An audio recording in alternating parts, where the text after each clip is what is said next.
Welcome to TYT Interviews, another great interview for you guys today. Brian Solis, he is the author of X, The Experience When Business Meets Design. I like all these titles you've got, Brian. He's a hugely influential digital analyst, business strategist, change management expert, and futurist. My favorite is futurist. Okay, let's start goofy. How do you tell the future, Brian? Well, it's fantastic. You order a crystal ball on Amazon, and you just sort of talk to it. But the reality, Oh, it's that simple. it's that simple. The futurist title is one that is I didn't give that title to myself, but the practice of it is to figure out all of this disruptive technology that's happening, sort of how does that play out 5, 10, 15, 20 years from now? Because you have to make decisions about that since you don't change on a dime. Companies, governments, whatever it is, you have to sort of help them roadmap what this means to the future and build it out from there. So you're really well known for being able to have your finger on the pulse of what's happening in the digital world, tech world. Your blog is ranked in the top 10 of Ad Age Power 150. You've been in Ad Age, Forbes, Wired, VentureBeat, et cetera, right? So how did you get there, right? I mean, how do you get to be this respected in an industry? I assume by being somewhat right throughout. So how did you figure it out? All part of my evil plan. No, I have no idea, to be honest with you. Well, I like the honesty. I started as a programmer. I grew up here in Southern California, and I was either going to be a rock star or I was going to be a geek. And moved to Silicon Valley in the mid-'90s to kind of pursue geekdom, and from there, I never got a job in programming. I went right into sort of just this big bustling shift between hardware tech of Silicon Valley and the internet. And that was so exciting to me that I started just tracking trends and writing about it.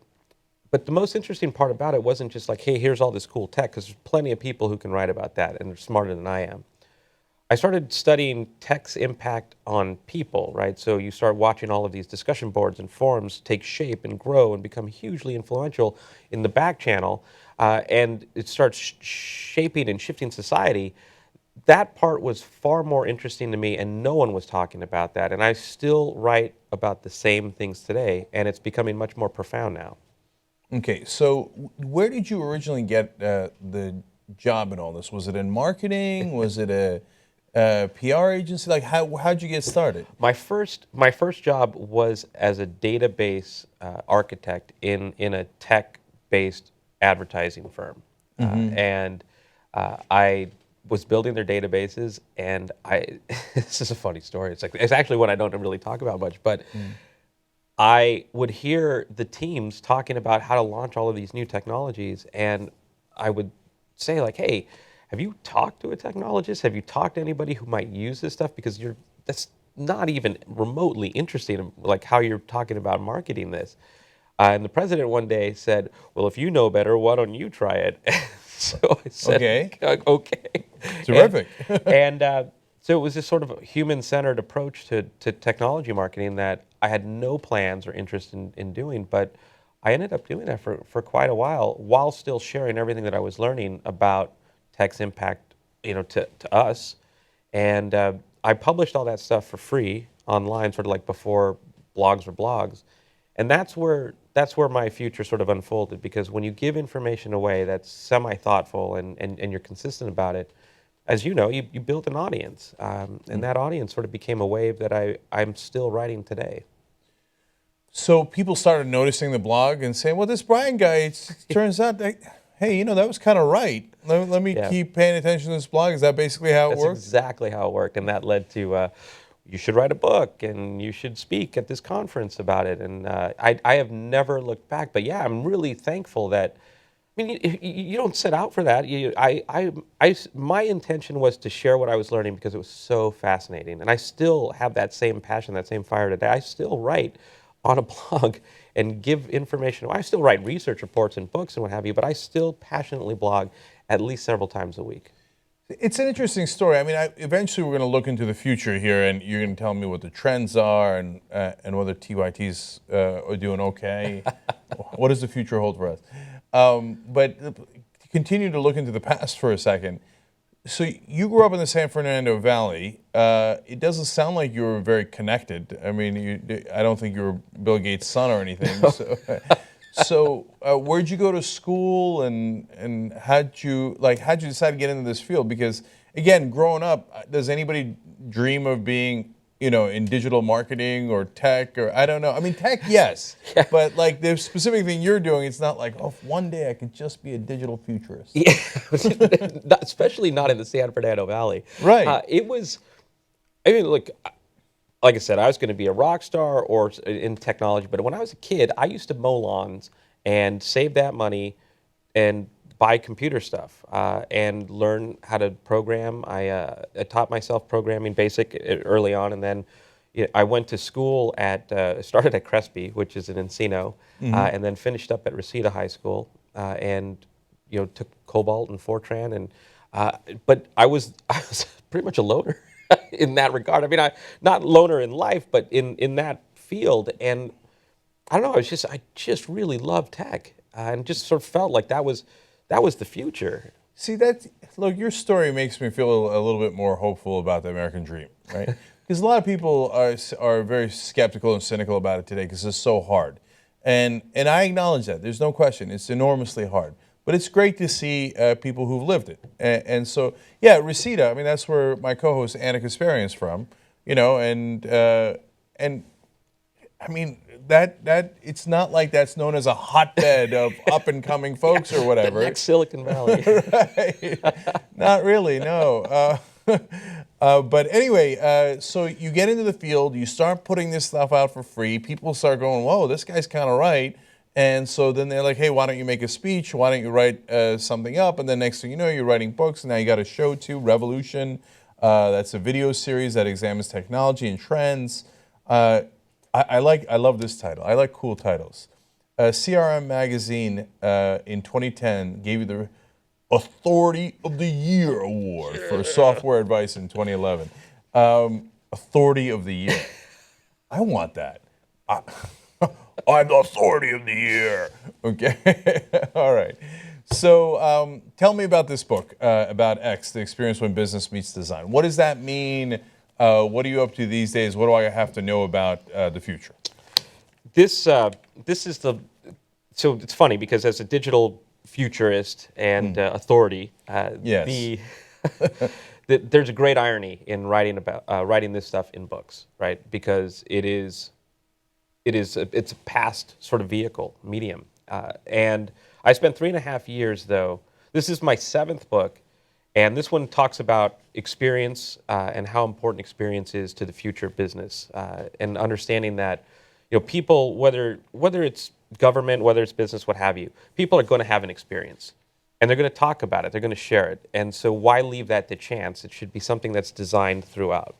And I spent about 3.5 years studying how you and I use our smartphones, how we watch videos online, how we use apps like Tinder or what have you, just how do we interact on these screens? How long can we focus? How do we retain information these days? And thought, with all of these insights, it would be really cool to design the world's best digital book. But I thought it would be best if I could practice what I preach and teach. The book really teaches you how to design experiences.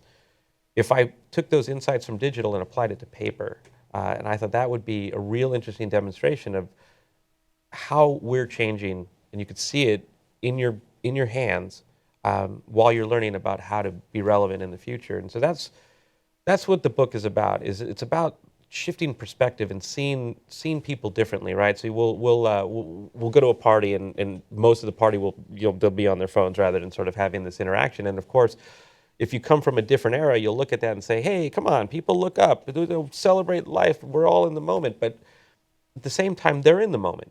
They're communicating in an entirely different way. They're highly connected, and instead of sort of judging it, which is what a lot of decision makers do today, you just sort of have to reverse engineer and say, why is that so captivating? How could I get someone's attention? How could I be relevant to them today? And then do those things, right? And it's not just what the book's about, but it was like just this great transformation for myself in realizing that I was my own challenge. Cognitive bias, validation bias, all of these things. I would see the world not as it is, but how I was, and sort of then make decisions based on that. So when you look at legacy and you look at the past, it's good, right? It helps you sort of grow. But there's also a great time for innovation, and that's what I actually am a big proponent for. There's, you look at the remote control, which is something I examine in the book. It's a 60-year demonstration of just iteration, right? You see these wonderful flat screen TVs, 4K, curved glass, and every one of them ships with this remote control. And what I realized is that we're just building upon stuff rather than rethinking what the remote control could be in 2015, or what a website could be in 2016, or what are all of these things that we could just start questioning. Why do I click a disk in Word to save? When's the last time you've seen a disk? Everything is ripe for disruption. So you've said many things there that I've got to probe further on. First of all, I can relate to I am my own challenge. I'm a very challenging person to myself. I think we could all relate to that in some way. Okay, in all seriousness though, I think you're absolutely right that the hardest thing to escape is your own perspective. Right. And so I talk about this on the show all the time. We all live in some bubble. And for example, in the Washington bubble, they think, well, corruption is normal. Of course, you give me $1 million for my super PAC, and I give you $1 billion in tax breaks. That's just the way things are. They view that as perfectly normal because they're in their own bubble. Right. Celebrities are in their own bubble, and they feel like, well, everybody kisses my ass. I must be awesome, right? So, but we all deal with that, and so you got to be, and that is a very, very hard thing to do, to break out of your own perspective, and that's, I guess, what you had to do for yourself before you could do it to tell people how to do it at large. So I get that, and I think that's super valuable. Now to the specific example of the remote control. So, God, I hope you had an answer for how to simplify it. Because I remember, so this is the evolution of remote control for me. Remote control used to be this.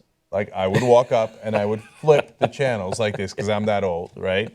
And then we had the simplest remote control ever: on, off, volume, channel. That's it. And that was like 10, 15 years, right? Yeah. And God, I missed that remote control. And it looked like a Star Trek gun. I loved it. It was my favorite thing. And it allowed me to sit in my seat. I thought that was a revolution, right? Channel changing without getting up. I'm not even sure it had a volume control, to be honest. Okay, but now every house, you know this, has 28 remote controls. No one knows which one turns on the TV. If you go to your parents' house, your uncle's house, it is impossible to decipher which remote control you should use and how you get from one place to another.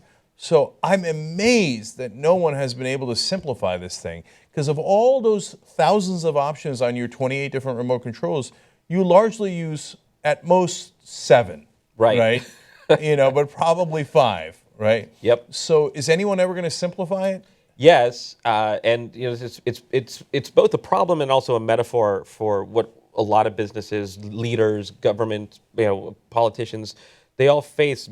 They make decisions based on this legacy, right? So, do you know the average number of buttons on a remote control is 70, right? So they got more complicated. They sucked more and more every year. The best we got was like backlit keys and color coding and maybe a dedicated Netflix button. But Apple just simplified the remote with their new Apple TV. It has Siri, it has a touchpad, so you interact the way you interact on a smartphone. But it took a company that's never been in the television business to rethink just the same thing that they did with the phone. A good friend of mine, his name is Andy Grignon. He was one of the original 6 iPhone engineers. And he tells a story about how when they were designing the original plans for the iPhone, they presented to Steve Jobs this sort of dream team that they wanted to have for engineering. And they spent all this work on it. And Steve Jobs famously threw all their work out and said, I don't want anybody on the iPhone team that's ever worked on a cell phone at all. And they're like, wow, awesome. What do we do? And so that's what this book sort of talks about. It's like we live in a moment of great disruption. You talk about corruption in the government, right? Like Uber comes out of nowhere, right? Disrupts taxis, not because anybody who's used an Uber loves taxis, right? It's just it's a dead man walking, but it's not like it happened overnight. It's years in the making where you deliver bad experiences, you deliver a bad product, of course something's going to disrupt you, right? Especially now when money is just sort of growing on trees. But Uber is taken millions and millions and millions of dollars in financing, not because it's trying to build a better app. It's because it has to fight corruption, because there's legacy-based decision making, right? Everything seems normal until it's not. And so you have a company that's like, we don't need the remote control. Let's build something new and fresh from scratch. What if you could innovate? What would it look like? And then that's, I think, this moment that we all face is this tremendous opportunity where we're standing at an intersection of possibility and legacy, right? And what do we do with that? And my example was, hey, I'll make an analog app out of a book. But once you start doing that, it changes your entire perspective. What else can I do? What else is possible? And the hardest part is just getting people to come along with that, because there's a comfort in legacy. There's a comfort in the remote control. Yeah. And I don't know. I'm a big believer in whatever you want to do. Now's the time to rethink it. By the way, I was literally going to say, when is Apple going to redo the remote, right? And fix it? Yesterday. Okay, apparently they did it. Okay, good. Looking forward to it. So, look, is another thing we talk about on the show all the time: the intersection of legacy and logic is the way I would put it. Because, for example, I look at the cities and I go, why are they so irrational? Why didn't they just like make a big square, okay, and the streets are 1, 2, 3, 4, and then A, B, C, D, and some cities are like that, Yeah. and they happen to be new cities because they started fresh. But the older cities, well, that's because there was one patch here and one patch here, and they had to figure out a way to connect them, and then another patch grew over here, and it grew up in an organic way. So the legacy of that city is not rational, right? It's rational within how it grew up, right? But not if you looked at it and we're going to start a new city. Right. You would never design it that way, right? So, and that's the tech world we live in. That's Right. the whole world we live in. Yes. So within that context, okay, what's going to get disrupted next? What are we overturning soon? Well, I'll tell you. So in that example, so my father is he works in traffic engineering here in Culver City. Oh, that's funny. And Okay, so that's perfect intersection. Here we go. Exactly. So Right. I'll one of the parts in the book I talk about how so you take the remote example, but you could do the same thing with parking signs, right? Or just traffic signs, and it's just a mess. And then if you look at why did they do this? Why is there a left turn thing here? Why is this? And there's this great sort of argument between traffic engineering and city planning, right? Because none of them collaborate. They just work in isolation, and then you just deal with it, right? But it's the same thing that happens in every aspect of our world: government, business, what have you. The people that work together or should work together don't. And I think that's to me, this is the biggest area of disruption. It's not about tech. I think tech is just it's obviously gonna keep happening, and it's gonna be more incredible, and we can talk about that too. But I think the greatest disruption is gonna lie in this sort of new generation of design thinkers, and they don't even know they're design thinkers, but who want to do things logically that make sense now and for the future, because it's a different world, right? But there's still this whole contingent of folks who they just don't want to see it change. They just know what they know. But to get deep for a second, there's an incredible amount of disruption that lies ahead in more than tech. It's an expertise, right? So what do you know? And what are you going to know that's valuable for the future versus what do you know that got you here today? And if you look at the jobs that are sort of growing and booming and emerging versus the expertise that people have, there's a growing gap, right? And so we're all sort of in this place where what's our role, and what are we going to do about the future? And it's a choice. So I think the greatest disruption is in that moment right there is a choice. It's something between us before we even geek out on like what's the next HoloLens or when am I getting my self-driving car, because we have to make some decisions about like this. I had to relearn how to write for on paper for a digital mindset, and I'm going to keep learning. So that's where I think the biggest disruption is. So that's interesting because again, part of our perspective is that we feel that the Earth started the day we were born, right? But the reality is that we're still all figuring this thing out together, and we feel like God, we've been around forever, humanity. Yeah. But in reality, we've been around this amount of time. I mean, a minuscule amount of time. So we haven't even bothered to think through things like, hey, maybe the traffic guys should talk to the city planning guys, right? There's so much more to figure out. Right. And some of those in hindsight will be obvious, like, oh my God, are you crazy? Why didn't they talk before, right? So there's still a target-rich environment for so many things to improve upon. But what you said about the iPhone really, really resonates with me. I mean, it's almost everything we do. So I started a super PAC to defeat all other super PACs and get money out of politics. It's called Wolf PAC.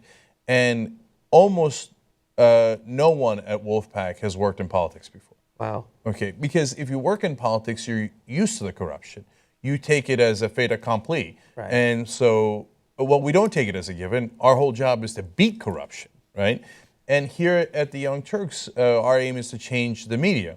So we very rarely hire anyone that's worked in TV before, because you have to deprogram them before you can actually get them to talk like human beings. Yes. Right? You have to get them to stop saying, and the number of ambulances have doubled, but so have the number of accidents. Like, no, nobody talks like that. Don't shish, right? So you're right. Disruption requires a whole different mindset. And the people who've been doing it before can't wrap their minds around it. Kodak, all these classic examples of, what do you mean? I have a camera, I take a picture, and then you print it out months later. Right? That's right. Right. How else would you take a picture? Well, it turns out a lot of ways. Right. So let's talk about news for 1 second, because I'm biased. I care a lot about that. Do you see a disruption in news at all in the digital age? Well, I mean, you're part of it. It's a long time coming. I remember when, I think 2006, when Twitter hit. I remember saying news no longer breaks, it tweets, right? So there's like, you have literally a human seismograph that your people are now part of the news process. Whatever you're experiencing and sharing can sort of generate momentum around that. And I remember thinking that this was a big deal in the sense that news was no longer something that was just owned, right? Or information wasn't just owned. Now it was completely democratized. And that meant it shifts screens, its sources are different, it can come from anywhere, and with the right sort of momentum, you can become sort of a news influencer or the news maker. And I started studying digital influence and cause and effect, and the whole business of information was going to be and is still going through this great level of disruption. But for example, with the Young Turks, I mean, YouTube to me is one of the most fascinating things to have happened in my world, because if you look at not just kids, but just any adult who lives a mobile lifestyle, right? YouTube is your television. Your phone is your television. You can plug into anything, anytime. And then the economic model behind that, right, which was great because it was supported by ads, but now with Red and like also competitors like Facebook, we're watching the disruption be disrupted again. So to me, it's fascinating. But the thing that I love most about the information business is that anyone can play. You don't have to be Rupert Murdoch now, right? Anybody can play in it. And this is again like anything in life. If you believe in it and you actually are passionate about the platform, the technology doesn't matter. It's what you're going to do to connect with people on the other side of the screen that's different, and that's the hard part. Yeah, and it goes to the same conversation we've been having. The old school news networks like CNN brag, like, we're in 100 million homes. I'm like, yeah, dude, I'm in 3 billion pockets. So good luck with that strategy. Okay. But they never thought about it that way before. And so they got all these executives who spent 20, 30, 40 years doing it the old way. And so their ship is very large and very hard to turn. Right. So that's why in the new world, with change being so rapid, it's almost a disadvantage to be old and established and a legacy business. It's an advantage to be smaller and more nimble, which I think is greatly empowering. So, when people ask me about our industry and competitors, and we've been doing online streaming for 10 years, so I talked to a bunch of reporters about that recently. The thing they asked me is, well, what are you worried about in the next 10 years in terms of competition? And I was like, I'm not worried at all about CNN. I mean, all their audience, the CNNs of the world, right? Their audiences are going down. Their audience average age is 64. Why? Next 10 years, it'll be 74, right? So I'm not concerned about that at all. I'm concerned about a kid in Nebraska who thinks, oh, I could do it better than the Young Turks. That's right. Right? Now, the reality is I'm not concerned. I want them to do it, right? And that's a whole other thing that blows people away. I want people to copy us. I want them to take our competitive advantage because I actually want the media to get better because I care about the country, Yes. right? And so when I say I want those kids to come up and be better than us and beat us eventually, sometimes you get a little like, no, you don't. Right? No, I do. I want them to be great. Then, when they start doing it, I'll get a little pissed, but that's normal. That's normal. But I'll be encouraged, and I'll be happy about the whole process. And so it's a new world and a new paradigm in how people think. The fact that you're documenting it and analyzing it, I think it's enormously helpful. Well, I'm a big fan of what you're doing, and I've personally have been brought into CNN and a lot of news stations, local to national, all around the country, and they all struggle with the same thing because the answer is always counterintuitive, right? And it's never easy to embrace. And I think sometimes I was just brought in like they didn't want the answer; they just wanted to be validated in that. Bingo. Yeah. I've been brought in to talk to some of the networks as well. And bless their hearts, they're trying, right? They get that there's movement and there's change in the air. They want to adjust, but when you tell them things that they don't want to do, so for example, stop reading the goddamn teleprompter, you look like a robot. They go, oh, no way, no way. Stop being neutral, okay? You keep saying Republicans say this and Democrats say that. Nobody cares. What they care about is what's the reality. Yeah, who's right? It's okay to say who's right as long as it's backed by the facts and not your opinion, right? They're like, ooh, saying somebody's right and the other party is wrong. No, we're not going to do that. We can't do that. I'm like, all right, well, then you don't want to change. Right. It was on me to tell you. It's on you to figure out whether you want to do it or not.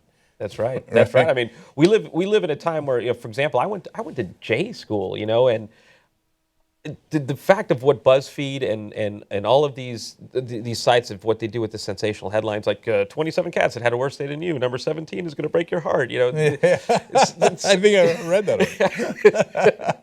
It's how you think about the Wall Street Journals of the world. Right? They have, whether they know it or not, they have to compete with stuff like that, even though it goes against all journalistic principles. But there's a science and psychology behind why those headlines work, because you're not just consuming information. This is the most important part about the information business. You're not just consuming, right? That used to be a thing, like view or watching, what have you, reading, time on site. It's about the share as well, right? So you have to talk to and through people now through content, and this is a whole different game, of which the news business, the journalism business, whatever it is, has to now rethink all of the principles that it was based on, right? And how you sell against that too, and it changes the game. But again, you either are part of change or you are a victim of it, and it's a choice. And I've spent my entire career trying to help people, and I still will. But you have to sort of come to this understanding, like, yes, it's a different world, and I'm either going to hold everyone back, or just how do we become, not just how do we become different, or how do we grow or change, but how do we become relevant? And I think that's the pursuit of relevance.